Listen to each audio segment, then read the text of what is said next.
दोस्तों, भारतीय प्रधानमंत्री नरेंद्र मोदी ब्रिक्स समिट के लिए रूस के शहर कजान में पहुंच चुके हैं और जिस तरह का वेलकम रूस की तरफ से किया गया वह बेहद ज्यादा खास था। लेकिन उससे भी ज्यादा इंटरेस्टिंग ये था, जब भारतीय प्रधानमंत्री नरेंद्र मोदी का जहाज रूस में लैंड किया तो उस समय प्रधानमंत्री नरेंद्र मोदी के जहाज पर रूस और भारत का झंडा फहराता हुआ दिखाई दिया। पहली बार है जब इस तरह का दृश्य सामने आए और इस एक तस्वीर ने यह साबित कर दिया है कि भारत और रूस के संबंध इस समय कितने मजबूत है और भारत रूस के साथ युद्ध के समय में भी किस तरह से कंधे से कंधा मिलाकर चल रहा है। यह जो तस्वीर रूस से इस समय आ रही है ये बिल्कुल भी वेस्टर्न देशों को पसंद नहीं आएगी, क्योंकि कल ही जहां बॉर्डर इशू को लेकर एग्रीमेंट चीन के साथ भारत का हुआ, तो वहीं आज रूस और भारत की दोस्ती को लेकर इस तरह की तस्वीरें सामने आ रही है। वेस्टर्न देश और खासकर अमेरिका ये बिल्कुल नहीं चाहते कि भारत चीन और रूस के करीब रहे। यही कारण है कि लगातार भारत के ऊपर इन देशों के द्वारा प्रेशर बनाया गया था कि भारत को अपनी डिपेंडेंसी को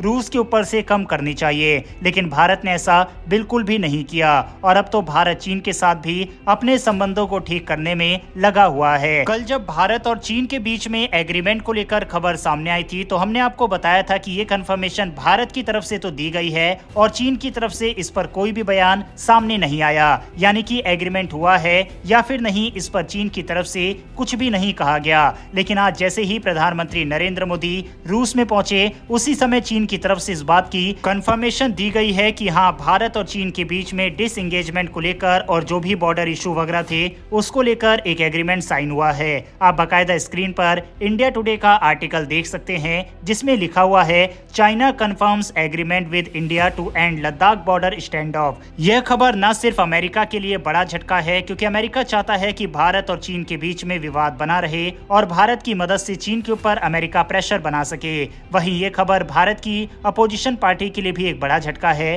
क्योंकि वह इस मुद्दे को राजनीतिक लाभ के लिए काफी लंबे समय से उठा रहे थे।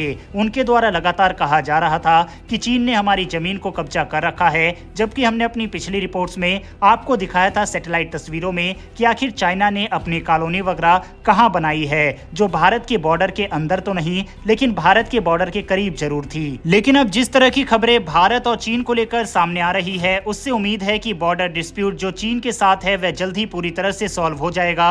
अभी कुछ सिलेक्टिव प्लेसेस पर तनाव को कम कर लिया गया है और चीन के द्वारा अपनी सेना को वापस भी बुला लिया गया है। वहीं जिस तरह से भारत और चीन के बीच में इस बात की कंफर्मेशन की गई है कि हमारे बीच में बॉर्डर एग्रीमेंट साइन हुआ है और अपनी अपनी सेना को पीछे हटाया गया, इसके बाद इस बात की उम्मीद काफी ज्यादा लगाई जा रही है कि भारत के प्रधानमंत्री और चीन के राष्ट्रपति शी जिनपिंग की ब्रिक्स समिट की साइडलाइन में मुलाकात हो, क्योंकि इस मुलाकात को करवाने के लिए रूस की तरफ से काफी ज्यादा कोशिश की गई है। और जिस तरह की तस्वीर रूस से निकलकर सामने आ रही है और लगातार रूस के राष्ट्रपति के द्वारा भारतीय प्रधानमंत्री नरेंद्र मोदी को प्रेज किया जा रहा है, उससे इस बात की संभावना बढ़ गई है कि भारत और चीन के राष्ट्राध्यक्षों की मुलाकात हो। इसके पीछे बड़ा कारण ये बॉर्डर एग्रीमेंट ही है, क्योंकि भारत की तरफ से लाइन बिल्कुल क्लियर थी कि जब तक बॉर्डर डिस्प्यूट सॉल्व नहीं होता तब तक निचले लेवल पर तो बातचीत होगी, लेकिन ऊपरी लेवल पर कोई भी बातचीत नहीं होगी। यही कारण है कि ब्रिक्स समिट से पहले ही इस एग्रीमेंट की खबर सामने आई,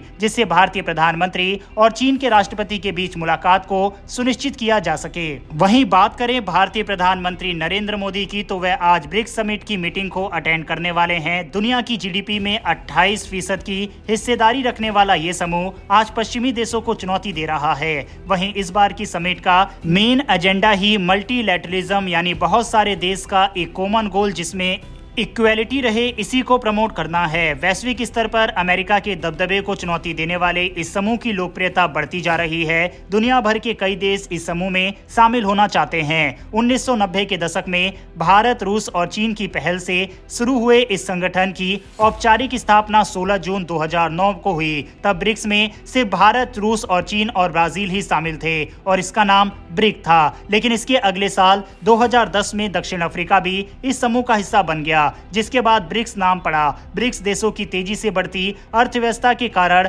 मौजूदा वैश्विक परिवेश में ब्रिक्स की अहमियत काफी ज्यादा बढ़ती जा रही है। वहीं पर इसे न्यू वर्ल्ड ऑर्डर के रूप में भी देखा जा रहा है। ब्रिक्स देशों की ओर से तेल के कारोबार के लिए डॉलर की बजाय स्थानीय मुद्रा का इस्तेमाल करने के विकल्प पर जोर दिया जा रहा है। माना जा रहा है कि रूस के कजान में हो रहे ब्रिक्स शिखर सम्मेलन में इसे लेकर चर्चा हो सकती है। अगर ब्रिक्स देश तेल व्यापार के लिए स्थानीय मुद्रा का इस्तेमाल का फैसला करते हैं तो इससे अमेरिका को बड़ा झटका लगेगा। बहरहाल जैसे ही ये समिट स्टार्ट होती है और कोई भी खबर निकलकर सामने आती है तो हम वीडियो लेकर हाजिर हो जाएंगे।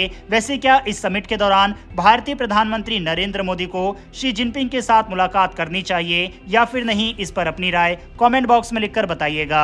इन्फॉर्मेशन और वीडियो पसंद आई हो तो वीडियो को लाइक करके हमारी आने वाली डेली ऐसी वीडियो के लिए चैनल को सब्सक्राइब कर बेल नोटिफिकेशन अवश्य दबा ले। फिर मिलेंगे ऐसी एक नई वीडियो के साथ। धन्यवाद। जय हिंद।